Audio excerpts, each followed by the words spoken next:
where Chief MKO Abiola made that declaration that has been tagged the Ekpetedo Declaration. Thank you, Dodger, for bringing us up to speed. Let's quickly cross over to the Eagle Square where we have Precious Amayu bringing us up to speed with details of what is happening there if the parade has begun.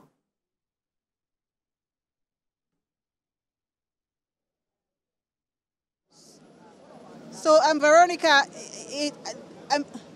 it's a lot happening here already. We just saw the Color Party march on the parade. There is a military parade formation already with all of the colors in place. People are still arriving, with many already seated. We've seen the Minister of Transportation come in. The Minister of Solid Minerals, Eli Alake, is in. We've also seen the Minister of State for Labour, Iye Jocha, also in. Several ministers are still coming in. Dignitaries are coming in, which is, with several events going on around the country for this year's Democracy Day. I am Precious Amayo. Let me bring in my colleague, our senior political correspondent, Ayo Zubaku. Precious, it's 25 years anniversary program. From this program, the theme is 25 years of enduring democracy. 25 years of enduring democracy, prospects for the future.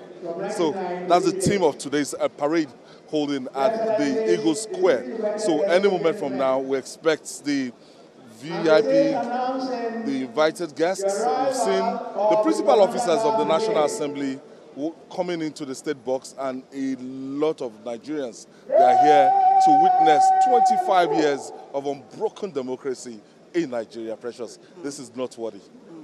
And Veronica and Ibrahim, they just announced the arrival of the Commander Guards Brigade.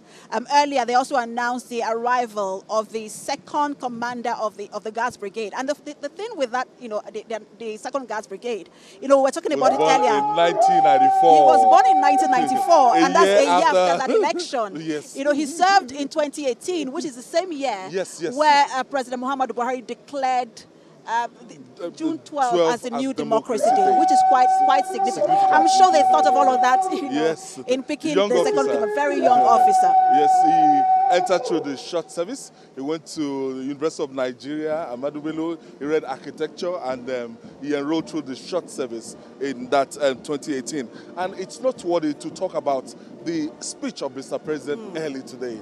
Those people that actually laid down their lives for June 12. So, the actualization of that election. The election was held.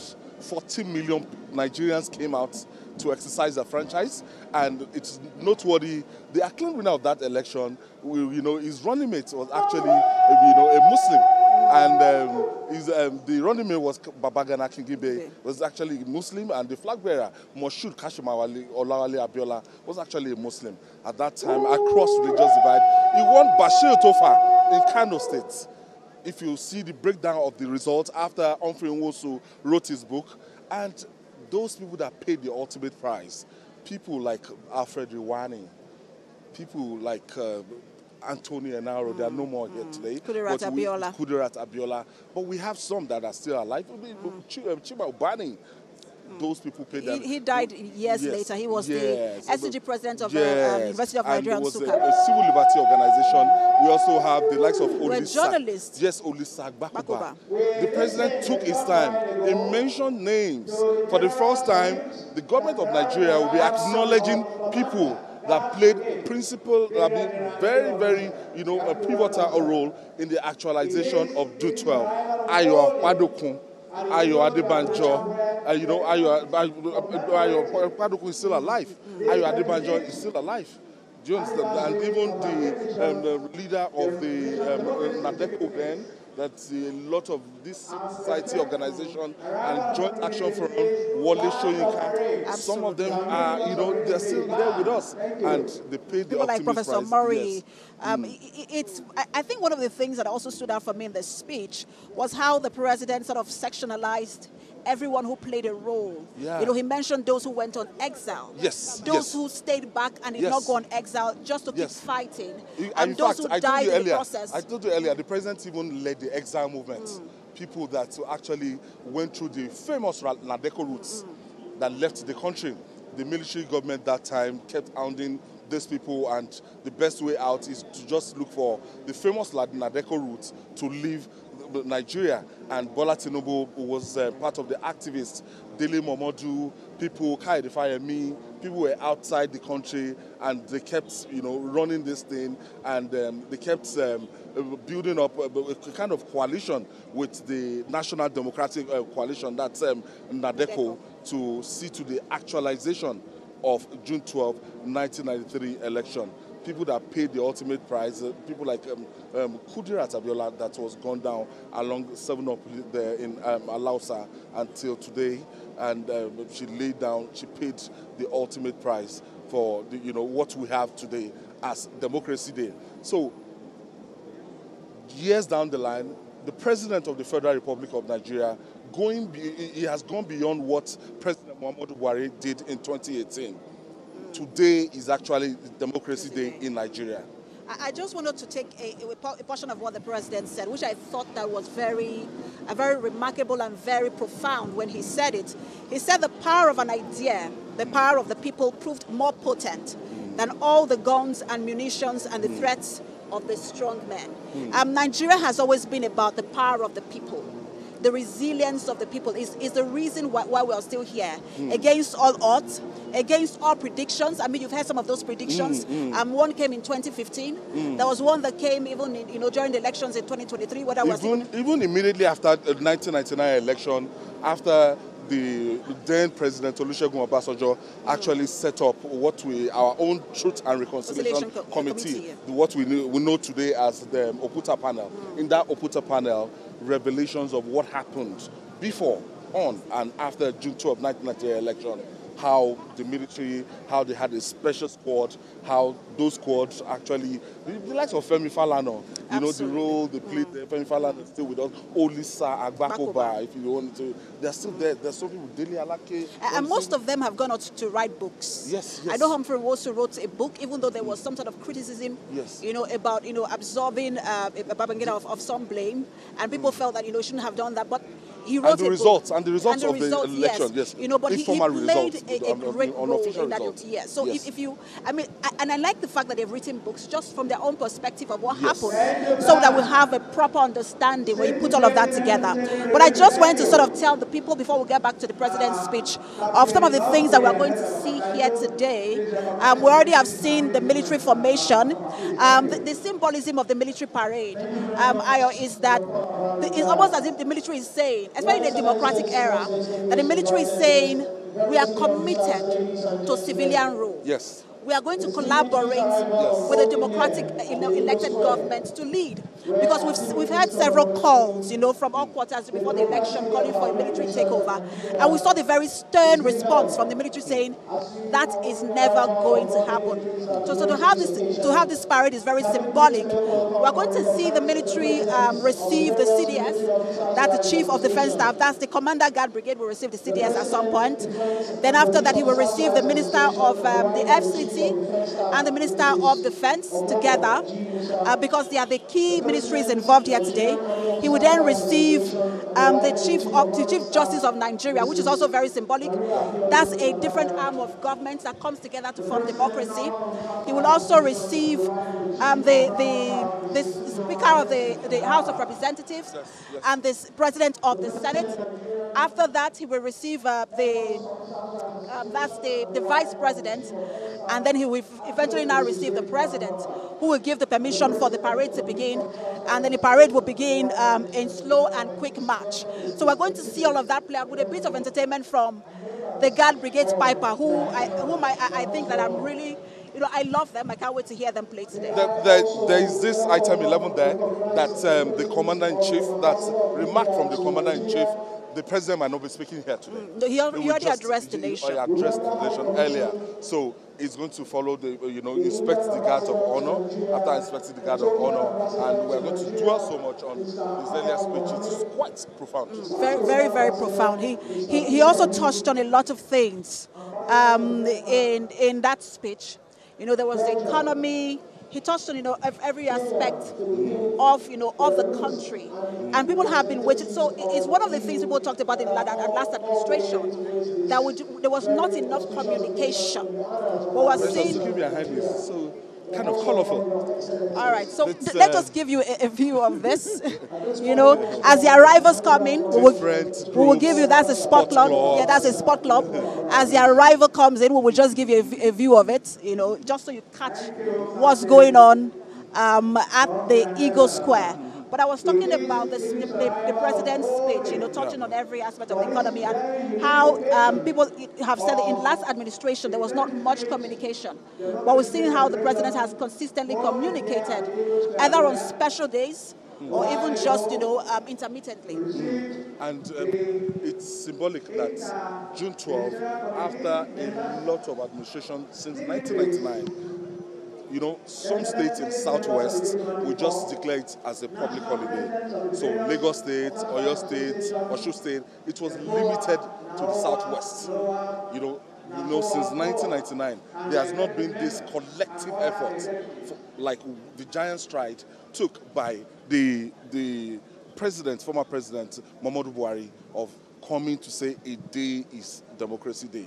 So officially now, we now have June 12 as the Democracy Day of the Federal Republic of Nigeria. After he made an announcement in 2018, I know there was also a parade in 2022, which was the last parade, for the former president, Muhammadu Buhari. So there was also, a parade at the time. We've seen several parades, but it is now the Democracy Day. Everyone now knows that May the 29th. Yes. Is just basically, Ayo has a lot of people to say hello to. All right, I think those people that played a pivotal role in June 12, the former editor of Daily Times, Akirogun Olusegun, absolutely, Oshoba, the former governor of Ogun State. Ogun State, yes. He's still looking so young. Absolutely. Akirogun. Let's start by saying congratulations, sir. The editor yes. of Daily Times. At that time. What you fought for, Managing Director, what you fought for, what most of you fought for, at that time is now a reality. Having June 12 been recognized since 2018, and we are seeing the military parade. You heard the speech of the president as well. What do you make of all of it? Well, it's God's doing, because Abiola was programmed to fail totally. On that day of June 12, 1993, the sky was overcast all over Nigeria, and yet there was no rain. And what one can make of it is that the great sacrifice that MK Abiola paid by laying his life for Nigeria has not been in vain. And I'm happy that we are alive to see the name of MK Abiola immortalized, and I hope we will restore history into our curriculum and our syllabuses so that people can read and understand the significance of today. You were directly at the forefront of that fight for the actualization. I want to know what were the roles you played at that time. Well, I must thank God. When the election was annulled, Abiola and I and others were in the air, coming from the burial of the father of the General Dua. And it was a very trying time for us that day when we were airborne and we were told that the election had been cancelled. And that was the beginning of a major war. And 59 of us decided to form Nadeco. The Nadeco formation was in the house of General Adebayo in Ikeja. The former governor of the state. Former governor of Western Nigeria. Yes, General Adebayo. General Adebayo, the father. Yes. Okay. For me, I was the first to be arrested. Then I must tell you that the greatest trying time was for me to be in hiding for over 1 year. Eventually, I came to know that I was even slated to be assassinated. This was after Rogers testified against the court records are there. 3 times they attempted to assassinate me, 3 times I escaped. So for me that I'm alive today is God's doing that. I count every minute as an Esther. How old is Akinrogun now? How old are you now? I'll be 85 in the next 4 weeks. July 15. I'll be 85. People have talked about immortalizing every single person who played a role, from the major faces to those who played fringe roles. How do you think that everyone should be immortalized collectively? I think they should leave that to their respective local government and states. The federal government cannot alone recognize everybody. But it is left for the prerogative of the president to decide what he wants to do. I can dictate to him. I have access to him. We were all in the struggle together. He and I were the first to be charged to court for forming an illegal body called ADECO. He was still in Nigeria at that time? Yes, we were charged to Federal High Court, Queen's Drive. It was late Justice Bregorin, the then Chief Judge of Federal High Court, that granted us bail. So he is the best qualified. The president is the best qualified in terms of those involved, and he knows what he can do. And if there's anything to be done, I have direct access to him. I will advise him privately, not publicly. I want to thank you, Akinrogun. Thank you, sir. Thank you so much. Wow. I mean, just listening to that. 85. You know, when you hear stories like this, it just reminds you not to take for granted what we have. Yeah, journalists. Yes. Journalists that, you know, the likes of late Bagata Kato. Till now, we can't look at, you know, his dead body. A lot of journalists disappeared. A lot of journalists. And he said he was primed, he was, you know, targeted. Three times for assassination. 3 times. And himself and the president were also the first to be charged to court. I mean, having to go through all of that. I wonder how their families, you know, felt at that time, having to go through all of that.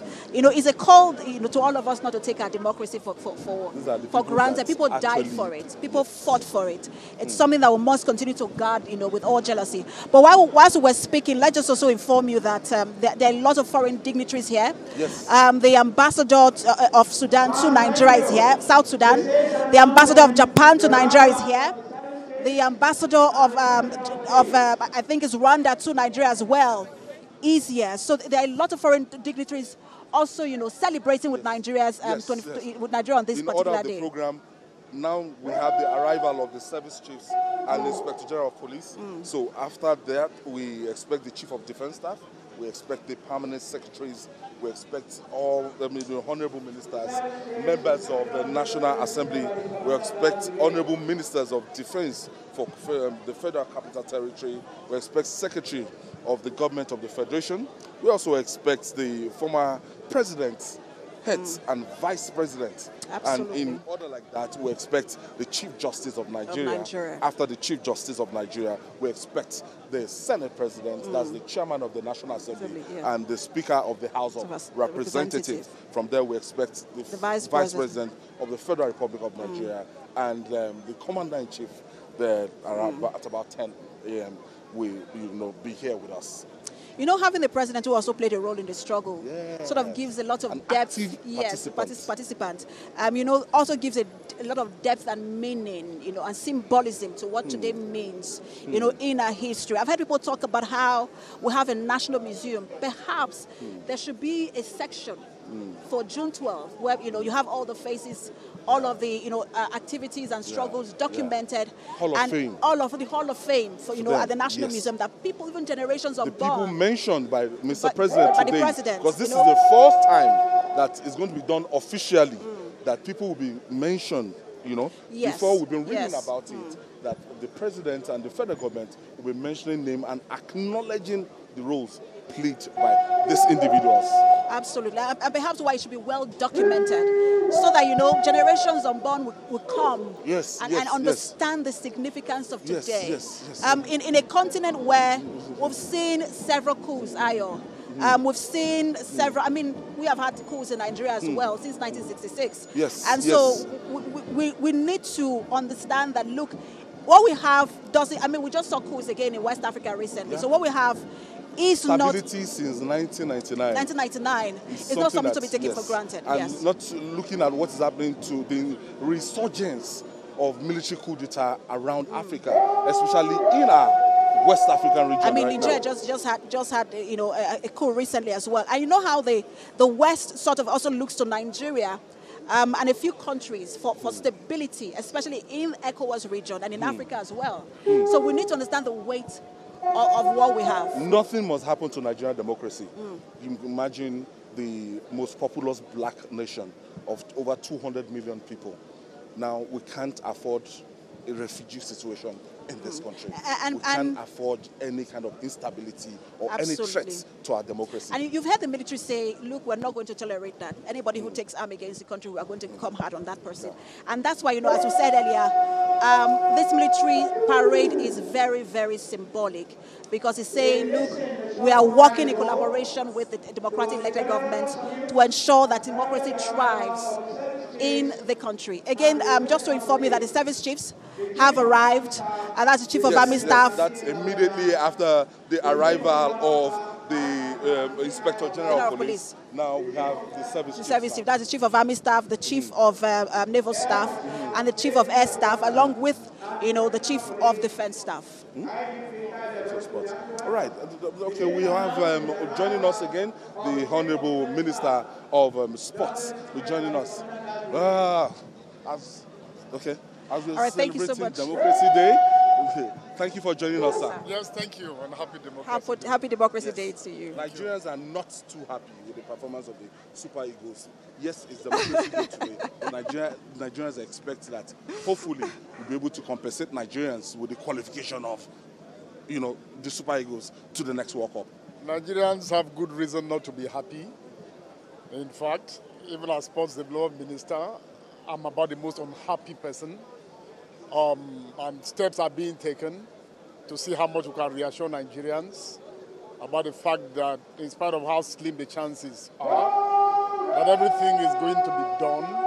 I mean, tomorrow, for example, the ministry has an engagement with the officials of the NFF and the technical team and all of that. And all of this is to try to see how the best response that we can make ahead of the next qualification matches that are starting in March next year. So, you want to comment on Nigeria's democracy? 25 years of stability, 25 years of democracy. I mean, 25 years and counting. I mean, this is historic. I mean, especially given our past history and record in terms of democracy, with incessant military takeovers and all of that. The fact that this democratic dispensation has been sustained for 25 years and counting gives us all the more reason why we should gather here in celebration, in spite of the not very good times, that the country is faced with. But, I mean, with the hope, the kind of leadership that is being provided by our president gives everybody a lot of hope that we're actually in the good direction. So, if I may ask, because, in our democracy, nothing has united us more than sports. That's correct. It's a one thing whether you're from the north, east, west, or south, we're all excited about. What more are you looking to do in that regard to ensure that, sports continues to unite us and that area, segment of the country is developed? I mean, so far, especially under this present, administration of President Asiwaju Bola Ahmed Tinubu, sports has continued to more than play that role. It has from day one.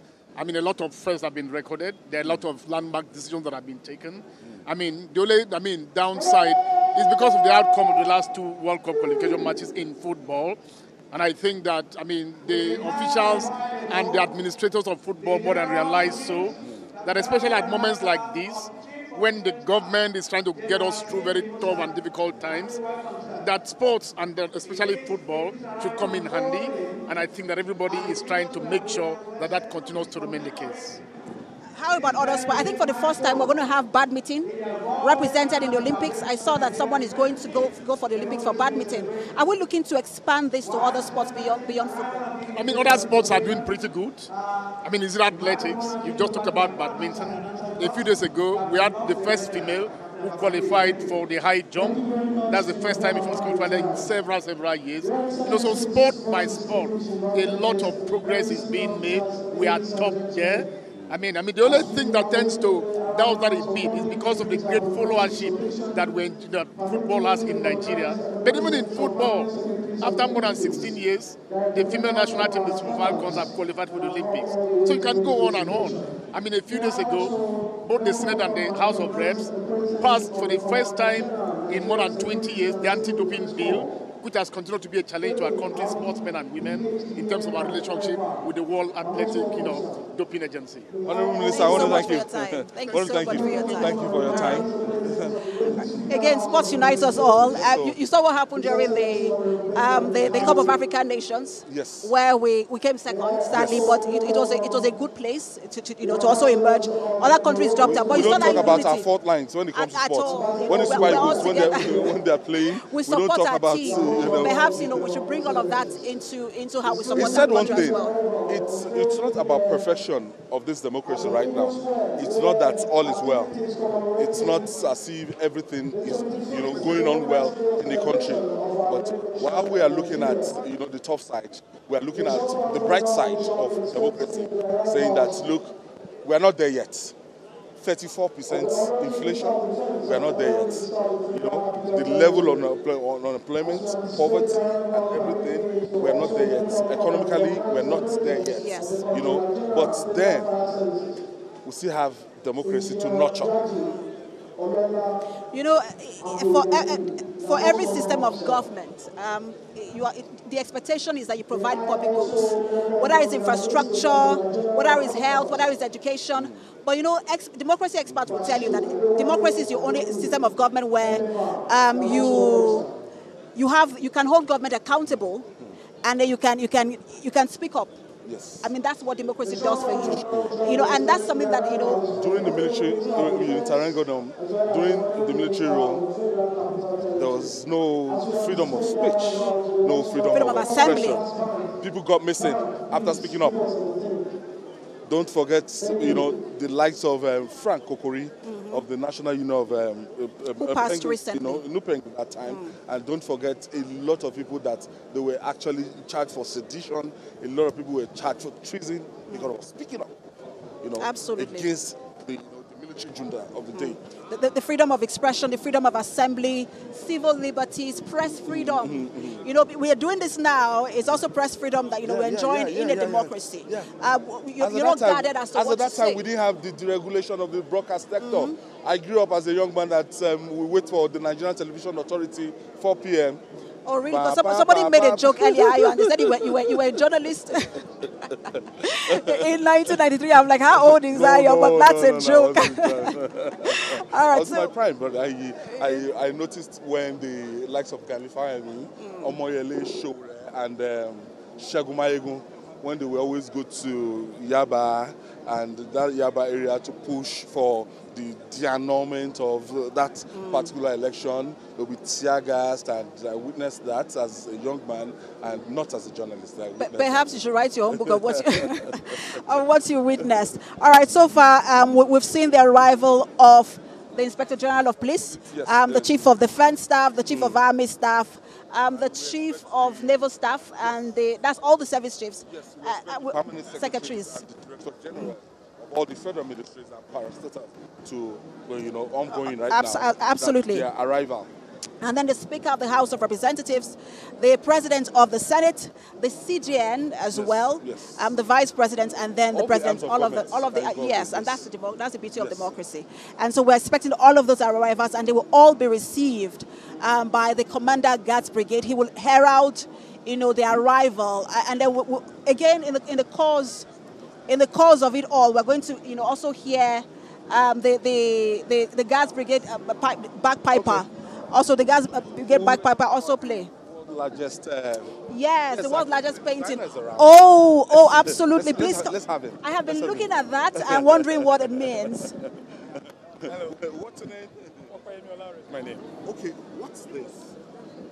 It's a painting portrait on canvas. What the largest painting portrait on canvas, measured 64 by 32 feet. How did you get to know that it's the largest? Yes, there is a current record of a painting, but not portraits.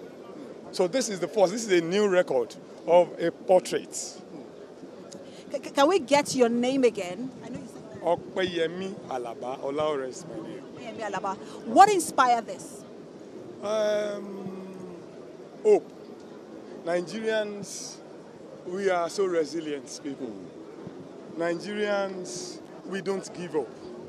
And on the background of the portrait of Queen Elizabeth, the portrait of Barack Obama, I looked at it as Nigerians, coupled with my friend Tony Jinodu, Adele, Oladipupo. We came together to sit down and say, we should also have an image that can be a symbol of hope for us. There should be a platform for us to say, oh, indeed, there is something we should talk about in Africa, not just Nigeria. We profiled politicians in Nigeria. We profiled great individuals. We looked at who is that person that started from a very humble beginning and now is up there, who had crossed through hurdles, and then we came up with an individual which will be unveiled. And so on this premise, we said, let's come together and do this. Also, looking at the current... How many of you? 37 of us. Yes. One person representing each state and the Federal Capital Territory. And we looked at it considering the reality on ground in the country, the economic situation. What can we also do to contribute to the society? If we have this painting, the portraits, we have a lot of individuals that we can put together who would say we are buying this portrait. And we know it. The previous government, the current government, they are doing a lot of beautiful humanitarian services. This can contribute to humanitarian services. So you're looking to sell it? We are selling, and the proceed is going to 250,000 Nigerians. 250,000. On a monthly basis, our intention is to give 50,000 naira to Nigerians by dividing it from June to October. When this portrait will be getting the world largest from the international record, book records, Guinness World Record, worldwide records, and also at that time it will be regarded as the most expensive painting portrait in the world. So our intention is to do the intervention, and on monthly basis for accountability, we will publish the names of those who benefit on dailies. These are the plans that we have. Do you have a price? Let me see if Ayo can afford it. Let's see if Ayo can afford it. Do you have a price in mind? No. We believe Nigerians are humanitarians. Nigerians... They'll come out. They will come out for this. Don't worry, Ayo is your first bidder. I trust that. Thank you so much. Thank you. This is a novel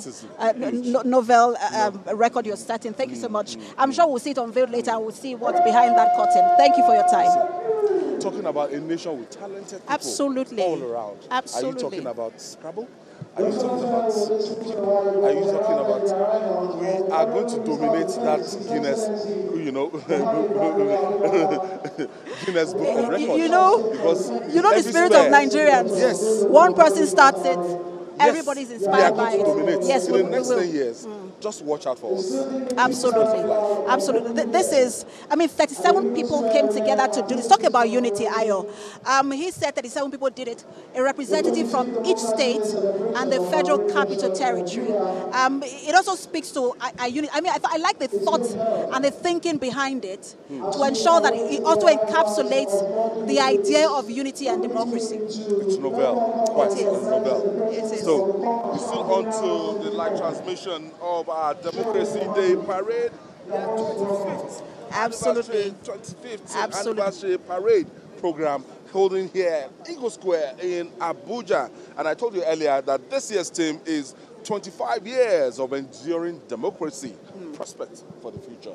Absolutely, Ayo. A lot to look forward to today. I know there will be entertainment. Usually, we used to have the the national troupe, I think at some point, but I don't know if they will be here today either. But I also know that the bagpipers will actually be playing, so we'll enjoy all of that as well. Not just parade alone, but there will also be, some entertainment at some point. Yep. So we are going to have the Brigade of Guards, and the President is going to inspect the Guards of Honor. Yes. And the high point of today is, when the President will be making his entry here today, and the program will be kicked off. Absolutely, absolutely. And when it comes, we'll then see, the parade begin in slow and quick march. But I also wanted to, talk about that speech, MKO Abiola's speech during that, the famous Ekpetedo speech. Yes, Ekpetedo declaration. Declaration, rather. The Ekpetedo declaration was what led to was the beginning of the problem for MKO Abiola. We also have Honorable Tuwashe Obunde. He was a parliamentarian in the Third Republic. Wow. Tell us about that Third Republic. Well, we are here because of that. Because June 12, 1993, that's where all this came from. Then we were in the House of Representatives, sworn in for about 11 months. But then the election was annulled and were sent off. And for that reason, because the president himself was in that parliament, he knows that the elections were free and fair. The people expressed themselves. And because of that, he would always like the nation to remember that date is very significant because Nigerians went out, they expressed themselves in the freest and fairest elections that was ever done. So we represent a symbol of that time when we were then in the House of Representatives. We were young people then, now we are old people, but we were then in the House of Representatives for 11 months before we were sent packing. So today is very significant for us, because it reminds us about what Nigerians did. Okay. So we're very proud. Want to thank you. Thank you so much for your time. Want to thank you. Look, Thank there's a deal. I want to All right. So, speaking to the Minister of Finance. Is The here. Minister of Finance, Mr. Wale Edun. How are you, sir?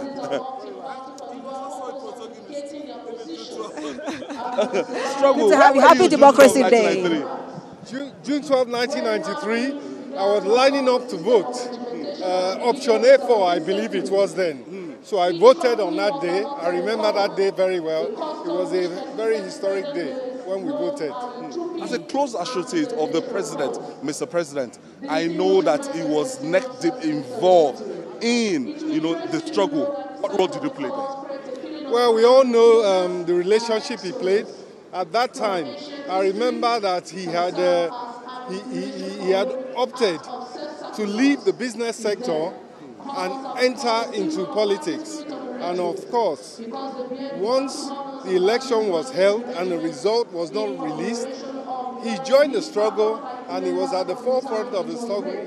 He suffered for the struggle, and at the end of the day, it is very ironic that today is Democracy Day.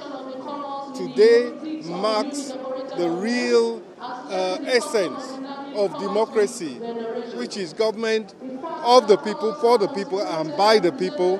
But it is not easily won. It is fought for. As Mr. President always says, power is not served a la carte. And so we congratulate all Nigerians on this democracy, which has endured for 25 years. And we look forward to it enduring for much, much longer, based on all our efforts. Okay, as we're celebrating 25 years of unbroken democracy, Nigerians are not happy in the sense that economically, people want money in the pockets, people want to buy food, they want to go down, and you, as the Minister of Finance, you are the coordinating minister.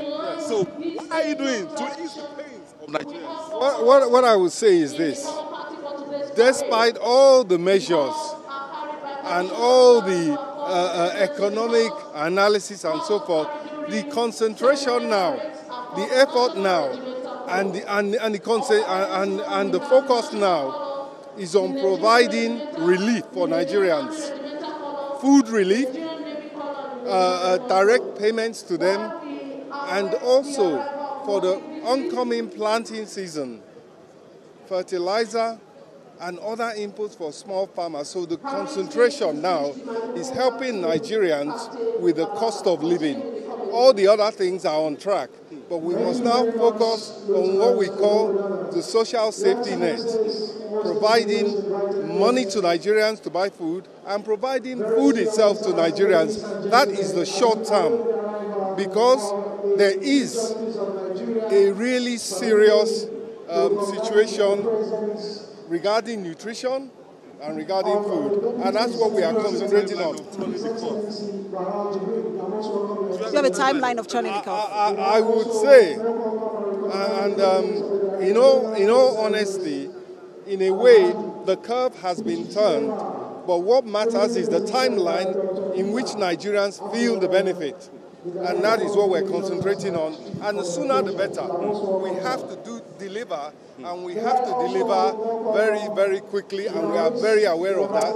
Mr. President has empathy, and everybody knows from his background that he feels for the common man. He promised that he would not leave the poor and the vulnerable to their fate. And it's up to us to make sure he keeps that promise. Thank you. And just a minute, sir. Just a minute, sir. One more issue, sir. We can quickly just take one more issue with you, because you talked about the president, and the common man. Issue of the minimum wage is still there. We know that it's not, the buck now stops on the president's table. How committed is the president to raising it beyond, the figures on the table? I think what Mr. President has to do, and he's looking at, is that he's taking all shades of opinion, all inputs, not just from labor, but from the private sector, from the state governors, and even the local governments, and religious leaders, traditional rulers. They have all had input, and he's taking all that into account while he decides what to present to the National Assembly as the new minimum wage bill.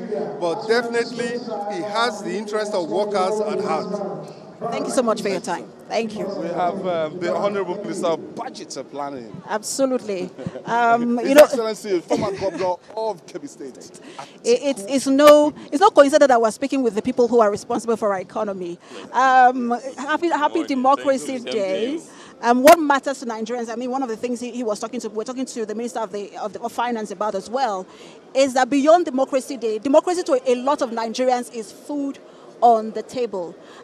What can we expect from now? Are things going to turn around?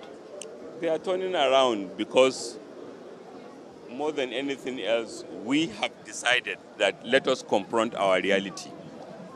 We didn't take choices that we needed to take long time ago.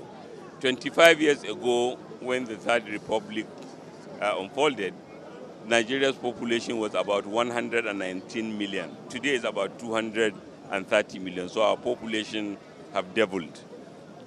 If you take many of our indices, oil production, which was 2.2 million in 1999, is now somewhere about 1.6, 1.7. So rather than doubling for a population that has doubled,